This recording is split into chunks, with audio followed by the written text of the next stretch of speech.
এইভাবে একবার বেলপানা বা বেলের শরবত বানিয়ে দেখুন, স্বাদ হবে দ্বিগুণ আর তৃপ্তিও হবে ভীষণ।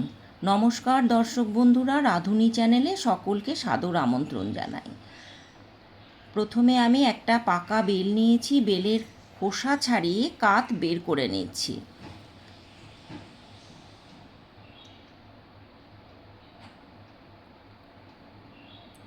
কাতটাকে আমি বের করে নিচ্ছি।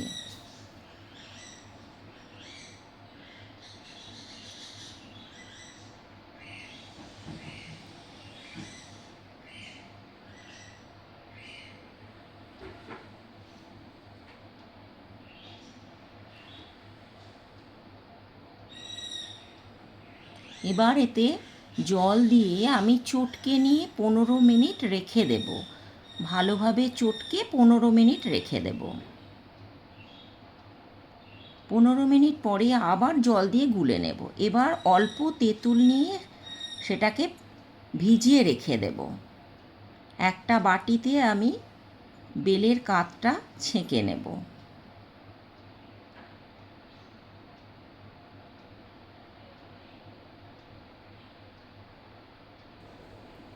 ভালোভাবে আমি ছেঁকে নিচ্ছি।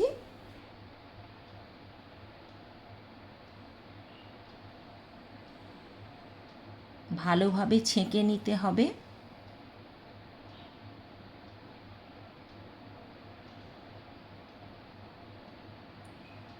বাটিটা ধুয়ে অল্প জল দিয়ে আবারও আমি একটু ছেঁকে নিচ্ছি।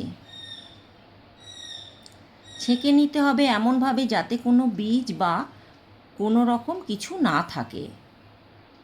ছেঁকে নিলাম। এতে 1 কাপ চিনি দিলাম, বিট লবণ দিলাম, লেবুর রস 8 থেকে 10 ফোঁটা দিলাম। এবার লেবুর খোসা একটু গ্রেট করে দিচ্ছি। ভেতরে সাদা অংশ কিন্তু দেব না, তাহলে ভালো লাগবে না।